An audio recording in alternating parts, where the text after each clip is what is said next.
칭찬하며 격려하는 부모. 뭐 하며요? 칭찬하며 격려. 지나가면 안 돼요. 자꾸 여러분들이 의도적인 노력을 해야 돼요. 어떻게 하라고요? 칭찬하며 격려하는 부모. 그 다음에 두 번째는 뭡니까? 절망의 때라도 뭐예요? 소망을 주는 부모. 근데 대부분의 부모는 안 그래요. 아이들이 좀 공부하는데 실패했다든지 뭐를 하면 뭐예요? 더 험한 말을 한단 말이에요. 그런데 절망의 때라도 뭘 주는 부모가 돼야 된다고요? 소망을 주는 부모. 이런 부모가 뭐예요? 자녀 교육에 성공한다는 겁니다. 세 번째, 뭐예요? 믿어주고 신뢰를 주는 부모. 이렇게 하지 말아요. 나는 너 절대 못 믿어. 내가 너 같은 놈을 믿어? 이 말 하지 말란 말이에요. 웃는 이유는 뭐냐면 다 해봤다는 얘기입니다. 그러니까 절대 뭐 하지 말아요? 못 믿어 이 하지 말아요. 못 믿는다고 해서 걔가 믿을 만한 행동을 할까요? 그래? 못 믿어? 그러면 좋다. 이제 더 나가는 거죠. 뭐 못 믿는다고 했는데 내가 뭐 믿을 만한 행동 왜 해? 그러니까 그렇게 하지 말란 말이에요. 자꾸 여러분들이 믿어주면은 그 아이가 속이더라도 그래도 역시 속인 줄 알지만 믿어줘요. 그러면 뭐가 움직일까요? 마음이 움직여요.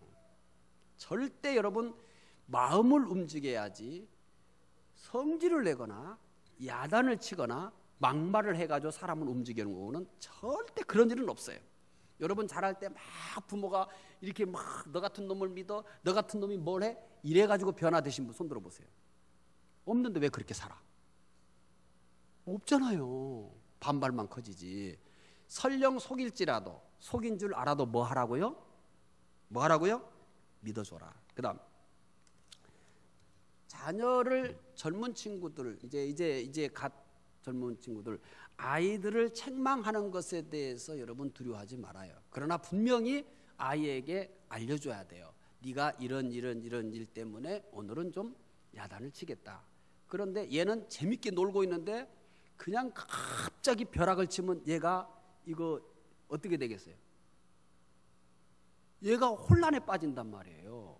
그러니까 반드시 매를 때린다든지 아니면 야단을 치더라도 설명을 먼저 하는 거죠. 내가 왜 오늘은 너에게 야단을 치는지에 대해서, 또 내가 왜 너를 오늘 때리는지에 대해서 분명히 해야 되고, 극도로 흥분돼 있다 그럼 절대 야단치지 마세요. 그건 야단치는 게 아니라 애 잡습니다. 애 잡는 것하고 야단치는 거하고 달라요. 근데 대부분이 지금까지 여러분은 야단을 쳤어요, 책망을 했어요, 애를 잡았어요? 갑자기 또 뭐 잘한 것처럼 그렇게 맨날 잡았지. 잡았는데 잡히던가요? 안 잡히던가요? 더 멀어져요. 그러니까 절대 뭐 하지 마라? 잡으려고 하지 마라. 그래서 책망을 해라. 그 다음 이제 오늘 쭉 넘어가십시오. 다섯 번째 얘기합니다. 다섯 번째 무슨 얘기를 하냐면 꿈과 비전을 주는 부모.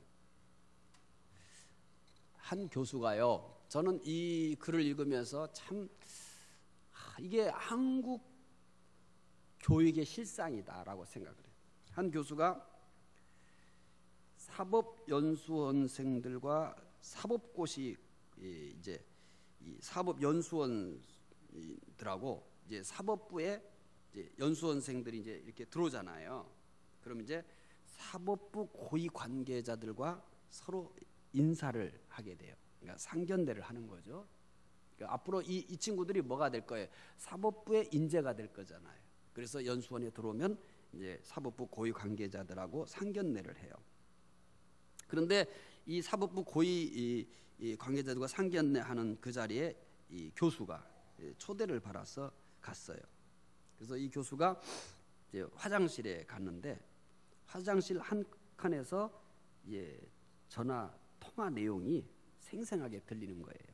그러니까 잠깐 쉬는 사이에 이 사법연수원생이 화장실에 와서 전화 통화를 하는 거예요. 물론 이 교수도 화장실에 왔어요. 근데 통화 내용이 생생하게 들려요. 통화 내용이 뭐냐면, 엄마, 높은 분이 나 어떤 분야에 관심 있는지 묻는데 나 어디 가야 돼? 그러니까 이렇게 봐요. 엄마, 높은 분이 나 어떤 분야에 관심이 있는지 묻는데 나 어디 가야 돼? 이 통화 내용을 보면 이 연수원생은 성적이 어디에 들어? 상위권에 들어있는 거예요. 너는 어느 분야에 관심이 있냐라고 물었을 때는 상위권에 있는 거예요. 성적 순으로 자기가 원하는 분야에 배치를 하기 때문에 판사가 되든 뭐 검사가 되든 뭐 이렇게 나머지는 그 그러니까 이 국가에서 원하는 사법부에 인원이 다 차면 나머지는 거기 못 가요. 회사에 취직을 하든지 변호사 사무실로 가든지 그래야 되는 거예요. 뭐 그것도 없으면 기다려야죠. 뭐 어떻게 하겠어요. 근데 이 친구는 질문을 한 거예요. 너는 어디에 관심 있냐? 이제 물어온 거죠. 사법부 관계자가. 그러니까 상위권에 들은 거예요. 그래서 이 교수는 연수원생의 통화 내용을 듣고 혼자 웃고 말았대요. 앞으로 이 사법부의 중요한 인물이 될 건데 내가 어디에 가야 돼라고 그 쉬는 시간에 나가서 누구한테 물어보는 거예요? 엄마한테. 이보다 더 재밌는 얘기도 저는 그래서 읽었어요. 이제 판사 검사가 됐어요. 그것도 과외한대요.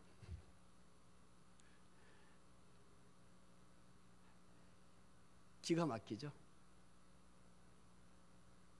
그러니까 뭐냐면 과외를 안 받으면 뭐예요?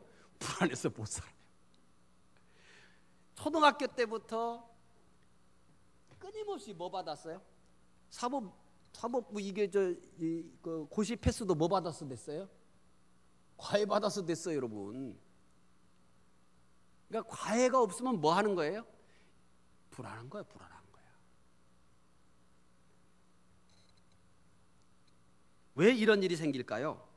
부모들이 자녀들에게 꿈을 심어주는 것이 아니라 일일이 간섭하고 뭐만 하기 때문에 그래요? 지시만 하기 때문에 그런 거예요. 아이가 자기 꿈을 키울 수 있는 공간을 부모가 안 줘요. 내가 만약에 자녀라 하고 역할을 바꿔버려요. 내가 지금 나의 자녀예요. 그리고 지금 하고 있는 그 사람이 내가 지금 뭐예요? 내가 하고 있는 그것이 내 부모야. 나는 지금 역할을 바꿔보라니까. 내가 지금 우리 아이의 자녀가 됐어. 그리고 우리 자녀가 나와 똑같이 하는 부모가 됐어. 어떨 것 같아요?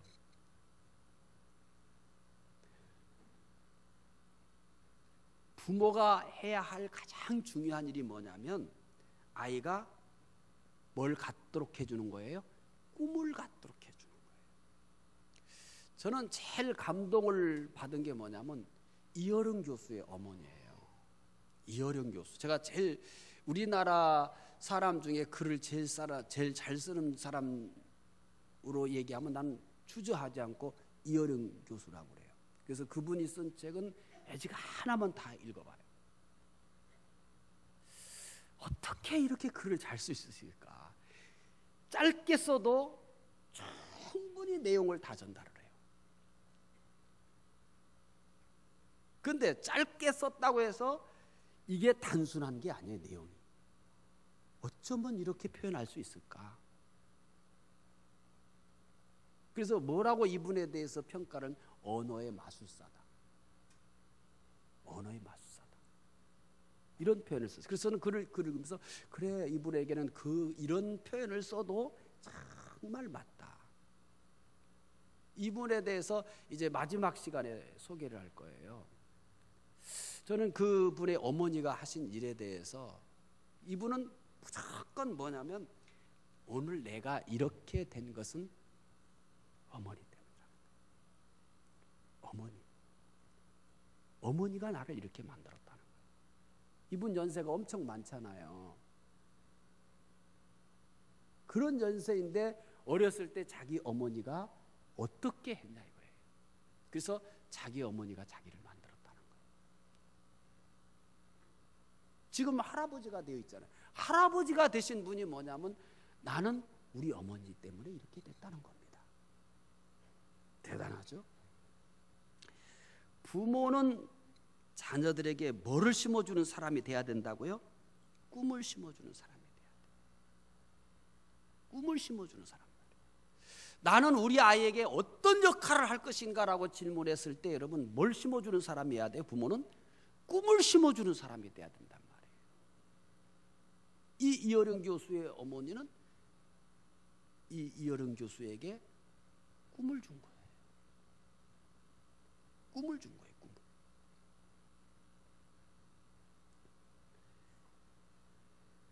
부모는 자녀에게 미래를 말해줘야 돼요. 미래를.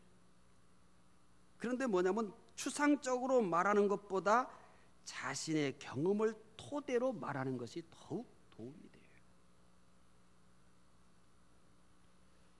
추상적으로 얘기하지 말라는 거죠. 아이가 들었을 때 이렇게 얘기해야 돼요. 아, 정말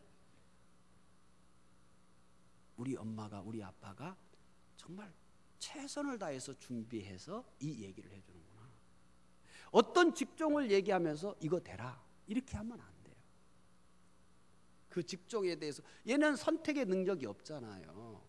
왜 이 직종이 되어야 하는지, 왜 이 직종을 권하는지에 대해서 설명을 해야 돼요. 또 분명한 것은 아이에게 선택할 수 있는 자유를 주셔야 돼요. 선택할 수 있는 자유. 너 어떠니? 아이가 그거 싫다고 하면 그래? 그러면 이거를 또 하나 준비해서 이거는 또 어떠니?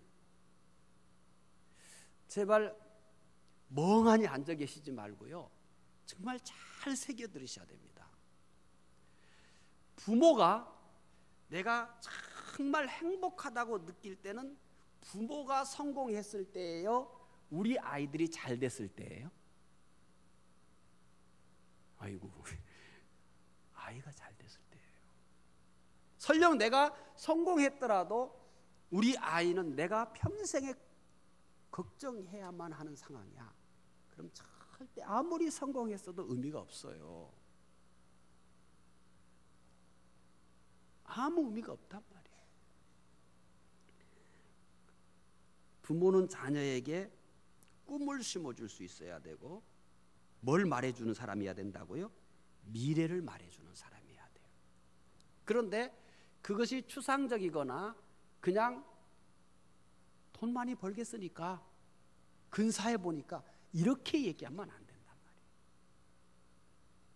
그러면 이제 어느 날부터 아이가 철이 들어가요, 안 들어가요? 들어가요. 그러면 뭐라고 생각해요? 존경 안 해요. 왜냐하면 대부분의 부모들이 원하는 것을 얘기했을 때는 딱 어느 순간에 알아요. 왜? 학교 가보면 알거든. 네 꿈이 뭐냐? 다 똑같아. 60, 70%가 똑같아요. 우리나라는. 감동 안 돼요. 그러면은. 제일 많이 나오는 직종이 뭐겠어요, 여러분? 부모들이 제일 많이 권하는 직종이 뭐겠어요? 내 입으로 얘기 안 해도 알잖아요. 생각하고 하란 말이에요. 생각하고. 정말 아이를 위해서 기도하고. 우리 아이가 행복했으면 좋겠다. 성공이 아니란 말이에요. 사람들이 이게 아니라 행복했으면. 제가 자주 이런다고 그랬잖아요. 절대 부자 되지 마라. 행복하게 살아라. 행복하라. 행복은 얼마든지 다. 자, 우리 엄마 아빠가 늘 행복하게 살라고 했어. 그럼 지금 행복할 수 있어요, 없어요? 할 수 있습니다, 여러분. 근데 너는 이런 부자가 돼야 돼, 이런 사람이 돼야 돼. 늘 그랬는데 내가 그런 사람이 못 됐어요. 그럼 난 뭐예요?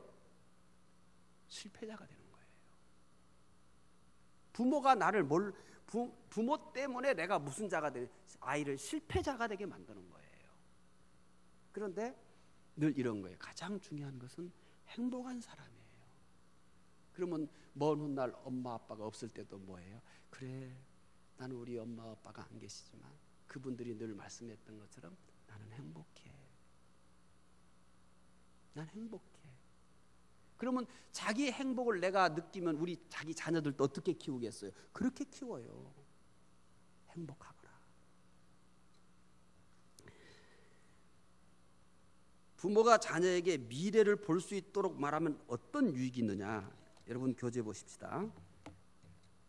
세계 최고의 부자 빌 게이츠 그 위쪽으로 하나, 둘, 셋, 네 번째 줄, 네 번째 줄, 네 번째 줄 위에서 말하면 하나, 둘, 셋, 넷, 다섯 번째 줄 새로운 문장이 시작되죠. 다섯 번째 줄 중간 좀 못 미쳐서 1 쓰세요. 자녀의 발견을 뭐예요? 자녀의 발전을 도모하고 미래를 향한 꿈과 비전을 제시해 준다. 이 무슨 얘기인가? 이거를 이제 바꿔서 말할게요. 자녀의 현실에 자극제가 될 수 있다는 거예요. 자녀의 현실에 자극제가 되느냐, 압박과 부담으로 작용하느냐는 전혀 다른 삶을 살게 만들어요. 압박을 주는 것이 아니라 뭐를 주는 거예요? 그 아이들에게 살아가는 데 있어서 자극제가 돼야 돼요. 도전이 돼야 돼요. 뭐가 되게 하지 마라? 압박하는 것이 되지 마라. 스트레스를 주는 것이 되게 하지 마라. 뭐가 되게 해라? 자녀의 내가 지금 현실에 살아가는 데 있어서 뭐가 되게 해요? 자극제가 되게 하라. 도전이 되게 하라는 겁니다. 이 첫 번째고. 그 다음에 두 번째 2번에 있습니다. 2번 순서를 바꿔서 얘기했어요. 여러분 교재하고는 그러니까 1 이제 자녀의 발전을 도모하고 이게 번호를 좀 바꿉시다. 이거를 2번으로 하고요. 자녀의 발전을 도모하고 미래를 향한 꿈과 비전을 제시해 준다. 이걸 2번이라 하고 그다음 거 요거를 1. 부모가 그려주는 꿈과 비전이 자녀의 현실에 뭐가 된다? 자극제가 된다. 자녀의 현실에 자극제가 된다. 뭐가요? 부모들이 아이들에게 꿈을 줄 때, 또 미래에 대해서 말해줄 때 현재 있는 그 아이에게 자극제가 되는 거죠. 자극이 되지 않고 도전이 되지 않고 압박에 의해서는 절대 여러분 그 아이들이 가지고 있는 잠재력이 절대 안 나옵니다. 억지로 따라할 수는 있어요. 아이들 속에 있는 무궁무진한 이 가능성들이 폭발해서 나오게 하는 방법은 어떻게 하는 거라는 거예요? 도전이 되게 해야 돼. 자극제가 되게 해야 된다는 거죠. 압박을 해선 있던 것마저도 뭐 하겠어요? 위축되죠. 여러분 자녀들 속에 어떤 가능성이 있는지 고민해 보셨어요? 이 아이에게는 어떤 가능성이 있을까? 이 아이 속에는 어떤 잠재력들이 있을까? 고민해 보셨어요? 고민하셔야 돼요. 고민 안 하고 이렇게 하면 안 되잖아요. 이 아이에게는 어떤 잠재력이 있을까? 어떤 가능성들이 있을까? 이런 것들을 보면서 그것에 뭐를 줄 수 있어야 된다는 거예요. 자극제가 돼야 되는데 뭐가 자극제가 된다는 거예요? 꿈을 이야기해주고 미래를 이야기해주는 거예요. 사실은 이어령 교수 얘기를 해주면 이것의 실제가 되는 거예요. 이어령 교수가 잠깐만 얘기를 할게요. 이 엄마가 늘 아이 유태인 교육하고 똑같다고 보이는데요. 이 아이에게 언제나 책을 읽어줬대요. 얘가 아프거나 열이 날 때는 아주 재밌는 책을 읽어줬대요. 그러니까 아무렇게나 책을 읽어주는 게 아니에요. 이 아이가 몸이 안 좋잖아요. 열 나잖아요. 그러면 열을 잊어버릴 수 있도록 재밌는 얘기, 상황에 따라 다른 책을 읽어주는 거예요. 그래서 어렸을 때 이게 어머니가 너무 기가 막힌 거예요. 그래서 어머니는 나의 꿈이었고 나의 도서관이었고 이런 표현들을 써요. 지금 할아버지인데도. 이 바람이 불 때면 뭐가 생각나냐면 그 바람이 불 때 엄마가 책을 읽어주던 것이 생각나고, 비가 올 때도 제일 먼저 생각나는 것이 어머니가 책을 읽어줄 때가 생각나고, 하얗게 눈이 쌓였을 때도 뭐가 제일 먼저 생각나냐면 그때 엄마가 읽어줬던 책이 생각나는 거죠. 그래서 그에게 있어서는 어머니가 도서관이나 마찬가지다. 부모 자녀에게 뭘 얘기해 주는 사람이어야 돼요? 꿈을 이야기해 주고 또 뭐예요? 미래를 얘기해 줘서 그 아이들 속에 있는 하나님이 넣어주신 잠재력, 가능성들이 뭐가 되게 해야 돼요? 그것이 드러날 수 있도록 도전이 되게 해야 된다는 거죠. 두 번째는 부모가 그려주는 꿈과 비전이 자녀의 현실의 자극제가 되고 이게 첫째라고 그랬죠. 둘째는 1번, 아까 맨 처음에 1번이 나왔던 자녀의 발전을 도모하고, 그러니까 자녀의 발전을 도모한다. 첫째는 자극제가 되고 뭐가요? 꿈과 미래를 얘기하는 게, 꿈과 미래를 이해하는 얘기하는 것이 자극제만 되는 것이 아니라 이것을 이 아이에게 뭐가 된다는 거예요? 발전을 가져다 준다는 거예요. 그 다음에 충격적인 얘기를 해요. 마지막 줄, 이정표가 된다는 거예요. 세 번째는 뭐가 돼요? 이정표가 된다는 거예요. 그럼 이렇게 생각해 봅시다. 이제 우리 입장에서 여러분이 이제 부모 이제 탓하지 마요. 다 우리 부모들은 그렇게 자녀를 키울 수 있는 방법을 배울 기회도 없었고 가르치는 사람도 없었어요. 그러니까 우리 부모 탓이 아니에요. 우리 사회 탓이에요. 그러니까 절대 부모에 대해서 우리는 탓하려고 한 게 아니에요. 부모가 남겨준 것 중에 지금 나의 삶의 이정표가 되는 게 있나요? 저는 있어요. 우리 어머니는 똑똑하지 않았지만은, 많이 배우지는 않았지만 늘 반복했어요. 이정표가 되는 게 있냐 이거예요. 저는 있다고 그랬잖아요. 그게 뭐라고 그랬어요? 너는 천복을 받고 태어났다. 내 삶의 이정표예요. 힘들면, 낙심이 되면, 위축이 되면 제일 먼저 떠오르는 게 뭐겠어요?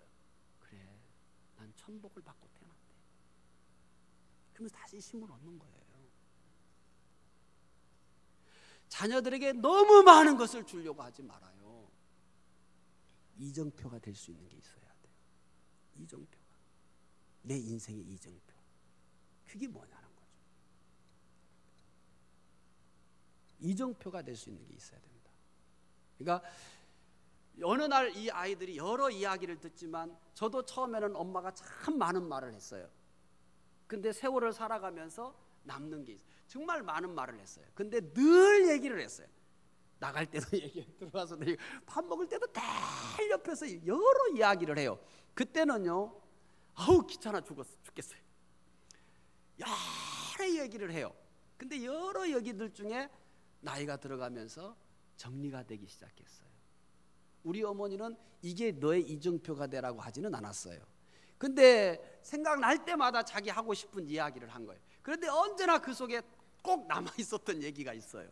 그러니까 다른 것들은, 그 많이 들었던 이야기들은 싹 잊어버려도 뭐는 남은 거예요? 정원아, 넌 천복을 받고 태어났다. 이것만 얘기한 게 아니라니까요. 많은 이야기를 했는데 나중에 결국은 이게 뭐가 되는 거냐면 살면서 이정표가 된 거죠. 지금 아이들이 자라나는데 네 부모가 너에게 준 이정표가 뭐냐고 하면 대답할 사람 하나도 없어요. 근데 인생을 살아가면서 자꾸 여러 일들을 겪으면서 생각나는 거죠. 그래서 이정표가 되는 거죠. 버락 오바마 얘기만 하고 마치겠습니다. 기대에 부응하고 있는지 잘 모르겠습니다. 하고 있는 거예요. 원래 이거는 4시 넘어야 끝나는 거예요. 아이고, 그렇죠? 이 모시기 집사님? 이 모시기, 그 집사님이 아니네. 이 모시기 하면 다 알아놔 버리네. 자, 갑시다. 일어나 가라는 얘기가 아니고 진도를 가자는 거죠. 진도를. 자, 어디를 보시냐면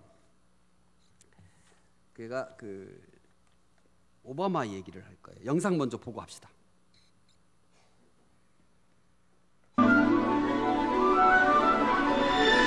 어떤 성품을 가르칠 것인가?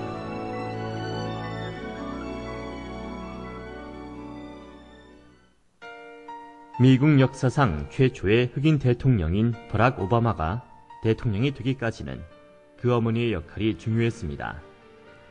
그녀는 자녀들에게 정직할 것과 직접적인 대화를 할 것, 스스로 판단하고 결정할 것을 항상 강조했습니다. 그녀의 교육열은 인도네시아에서 생활할 당시 아들을 새벽 4시까지 깨워 영어 공부를 시킬 정도로 뜨거웠지만 결코 자녀의 의견을 무시한 채 강압적으로 교육을 하지는 않았습니다. 또한 항상 아들에게 올바른 일을 할 수 있는 능력이 있다고 일깨워주고 그 능력을 아들 스스로 믿을 수 있도록 온 힘을 다했습니다. 아들이 스스로 자신을 울타리에 가두려 하거나 편협한 판단 또는 생각을 할 때마다 꿈이 소중함을 일깨워 주었습니다. 즉, 그의 어머니는 자녀에게 지식만을 가르치는 것이 아닌 꿈과 믿음, 최선을 다하는 생활 태도 등 인성을 물려주는데 온 힘을 다한 것입니다. 대개 많은 부모들은 자녀들이 모든 면에서 부족하지 않게 자라기를 바라지만 자녀가 단기간에 모든 품성을 완벽히 갖추기란 쉽지 않은 것이 사실입니다. 따라서 자녀에게 품성 교육을 하기에 앞서 여러 성품 요소 중에서도 자녀들이 꼭 갖추었으면 하는 몇 가지를 나름대로 정리해 보는 것이 필요할 것입니다. 그것은 여러분이 절대 포기할 수 없는 가치 목록과도 같은 것입니다.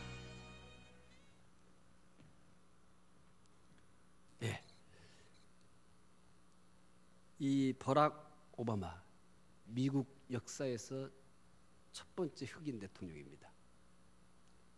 여러분, 이게 가능할까요? 아무리 요즘 흑백 차별이 없다 하더라도 이게 쉬울까요? 불가능한 일입니다, 여러분. 근데 이게 일어났거든요. 버락 오바마는 케냐의 흑인 아버지와 미국인 백인 엄마 사이에서 태어납니다. 오바마는 부모의 이혼으로 엄마 밑에서 자랍니다. 엄마는 오바마를 3가지 특징으로 키웠습니다. 3가지 특징. 첫째, 교육에 최선을 다했습니다. 그러니까 여러분이 이제 저도 온전치 못했잖아요. 그런 거 배운 일이 없기 때문에. 그래서 나름대로 이렇게 저렇게 해온 거죠. 근데 다 키워놓고 보니까 아쉬운 게 너무 많은 거죠. 근데 그걸 어떻게 해요? 다시 애를 어떻게 작아지게 만들 수는 없잖아요. 그러니까 제가 후회되어지고 다 하지 못한 것을 우리 성도들에게, 이제 젊은 친구들에게 얘기를 해주고 싶은 거예요. 지금 제 얘기는 책을 빌려서 제가 고민하고 안타까워하는 얘기를 하고 있는 거예요. 책 얘기를 한다고 하면 곤란합니다. 그러니까 제가 해보니까 이렇게 하면 더 잘할 수 있었을 텐데, 이렇게 하면 더 좋았을 텐데 하는 것들을 정리를 해가고 있는 거예요. 3가지 특징으로 키웠어요. 첫째, 교육에 최선을 다했다. 교육열이 남달랐던 어머니는 오바마가 인도네시아에서 초등학교를 다닐 때 매일 오전 4시 30분에 깨워서 3시간 동안 영어를 가르쳤습니다. 우리나라 엄마보다 더한 엄마예요.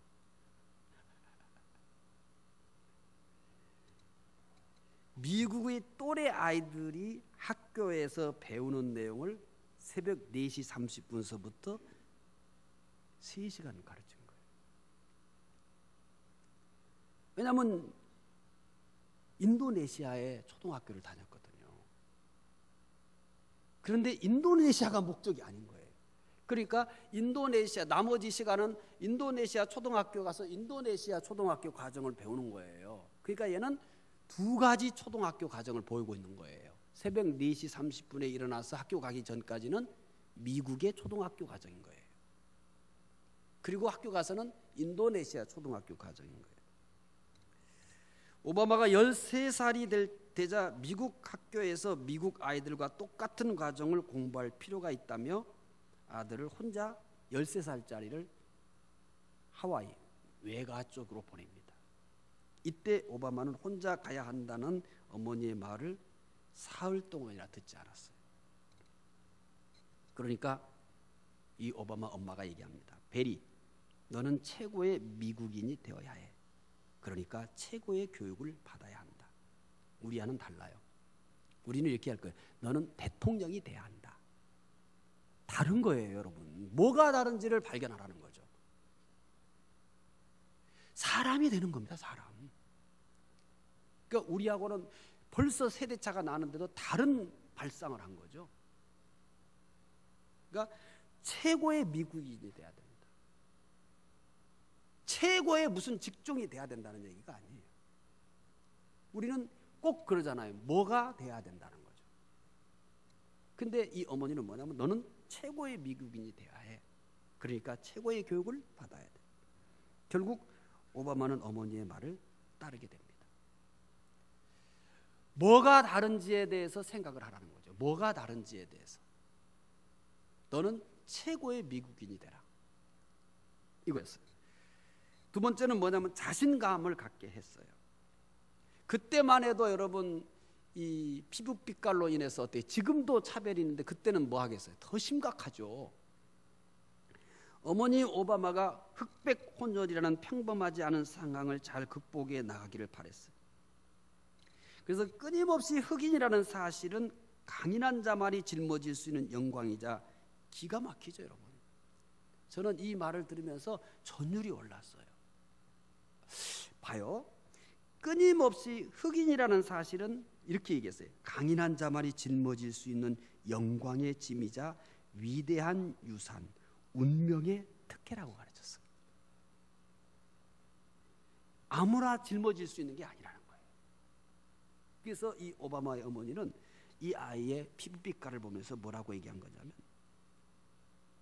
강인한 자만이 짊어질 수 있는 영광의 짐이라는 거예요. 위대한 유산이라는 거예요. 운명의 특혜라는 거예요. 어떻게 이런 발상을 할 수 있고 어떻게 이런 말을 아이의 귀에 넣어줄 수 있었을까요? 다른 부모가 다른 아이를 만듭니다. 절대 다른 부모가 다른 아이를 만들어요. 다른 부모가 다른 아이를 만든 거예요. 그러니까 우리 아이들을 보면서 쟤는 왜 저래? 이러지 마세요. 그래도 나보다 나아요. 그거를 믿으셔야 돼요. 그래도 나보다 낫다. 그래도 나보다 나아요. 절대 다른 아이는 다른 부모가 있다고 생각하시면 돼요.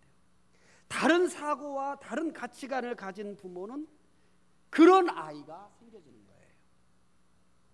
어떻게 이럴 수가 있어요? 흑인이라는 사실에 대해서 강인한 자만이 가질 수 있는 영광의 짐이라는 겁니다. 위대한 유산이라는 겁니다. 운명의 특혜라는 거예요. 그래서 말로만 그렇게 하는 게 아니에요. 흑인 가수 마할리아 잭슨의 레코드판, 마틴 루터 킹 목사의 연설집, 인권운동에 관한 책들을 오바마에게 주면서, 그러니까 흑인으로서 성공한 사람들, 이 사람들에 관한 책들을 주면서 자부심을 갖게 해준 거예요.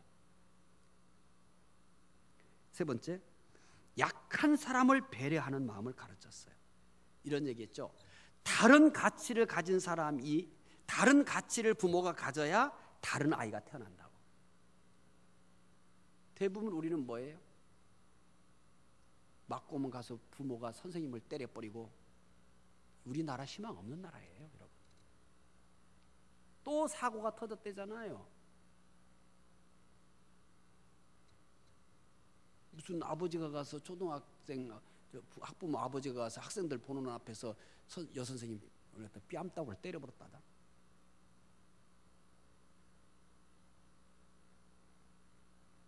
제발 여러분, 우리 아이들이 정말 잘 크기 위해서는요, 이 학교 선생님부터 존중해야 되는 거예요.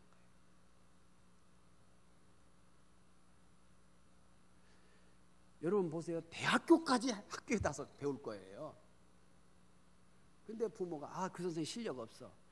그 선생님 못 가르쳐. 여러분, 훌륭한 자녀 되기는 그렇게 선생님을 존중하지 않으면 좋은 자녀 안 나요. 싸가지 없어요. 어떤 권위를 인정할 수 있겠어요, 여러분? 언제나 뭐만 보겠어요? 약점만 볼 거 아니에요. 그래서 틀렸고 저래서 틀렸고.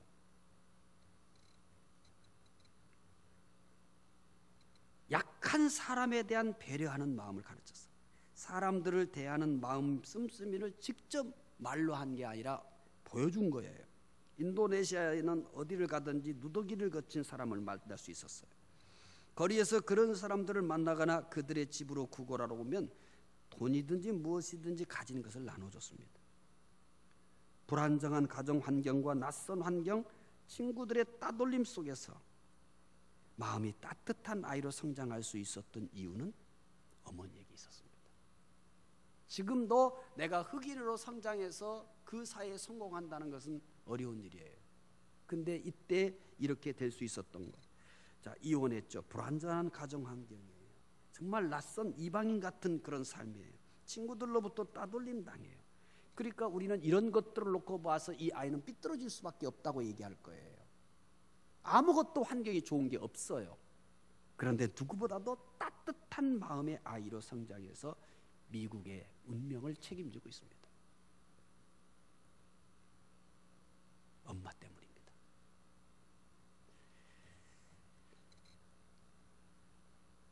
여러분, 엄마는 세상에서 가장 위대한 존재예요. 엄마가 많이 배웠느냐 안 배웠느냐 그건 의미가 없는 겁니다. 한 인간이 남자였던 여자였던 가장 강력한 영향력을 끼치는 것이 뭐냐면 엄마예요. 엄마입니다, 여러분. 부탁합니다, 여러분. 아빠가 줄 수 있는 영향력도 있어요. 그렇지만 엄마가 줄 수 있는 영향력과는 게임이 안 되는 겁니다, 여러분. 엄마 속에서 나왔어요, 여러분. 우리 인간이 태어나서 최고의 불안과 공포를 느끼는 게 뭔지 아십니까? 탄생할 때와 뭐 할 때예요? 죽을 때입니다, 여러분. 아이가 엄마에게서 분리를 느끼는 거예요. 이때 최고의 두려움과 공포를 느끼는 거죠. 또 한 번은 뭐예요? 이 세상을 떠나가는 거예요. 비슷한 과정을 인간이 겪는 거예요. 부탁합니다. 저는 가장 부러운 사람이 있다면 엄마라고 얘기했어요. 살면서 공부를 하다 보니까 아빠가 아무리 탁월해도 엄마만큼 영향력을 끼칠 수 없다는 겁니다. 아빠는 아빠로서 영향력을 끼쳐야 돼요. 그건 아빠만이 할 수 있는 영역이 있긴 있어요. 그렇지만은 사람은 모두 아담과 하와 빼고 누구한테 나왔어요? 엄마 속에서 나왔습니다. 늦지 않았습니다. 부탁합니다. 우리 교회 성도들은 저는 우리 교회를 울라고 얘기하지 않을게요. 자녀를 위해 우십시오. 아이들을 위해서 우십시오. 부탁합니다. 내가 인생을 살면서 먼 훗날 뒤돌아봤을 때 최고의 자랑거리와 최고의 행복은 만약에 죽어가면서 뭘 보고 느낄 수 있을까요? 여러분 곁에 있는 아이들입니다. 내가 마지막 순간에 눈을 감을 때 내게 가장 적어도 세상에 있는 것 중에, 주님 말고요, 세상에 있는 것 중에 마지막 순간 너 여러분 곁에 있는 누구를 통해서 최고의 위안을 얻을 수 있을까요? 자녀입니다. 내 후회 없이 살았다. 근데 내가 죽어도 눈을 감을 수 없어요. 도대체 불안한 거예요. 뭐 때문에 그런 것을 느낄 수 있을까요? 옆에 두고 가는 아이들입니다. 부탁합니다. 이제 오늘 좀 더 많이 다 끝난 진도를 일과 다 끝내려고 했는데 여기까지 얘기를 하겠습니다. 다음 주에 이어서 더 좋은 내용들을 여러분 준비했으니까 좀 나오셔서 들으시고 잘 정리하셔서 여러분들이 적용할 수 있는, 사람마다 달라요. 나는 이렇게 하겠다 저기 했다는 것은 사람마다 다르기 때문에 여러분들이 취사선택해서 잘 적용을 했으면 합니다. 기도하겠습니다. 하나님 감사합니다. 하나님, 우리가 이 세상에 태어나서 가장 가치 있고 보람 있는 일은 하나님께서 우리에게 생명을 선물로 주신 우리의 자녀들을 참으로 잘 키우는 것입니다. 우리에게 있어서 최고의 제자, 변함이 없는 제자는 자녀를 제자로 세우는 것입니다. 하나님, 우리 부모들이 이 사명을 깨닫고 이 사명을 행복하게 잘 감당할 수 있도록 지혜를 주시옵소서. 감사하며 예수 그리스도 이름으로 기도드리옵나이다.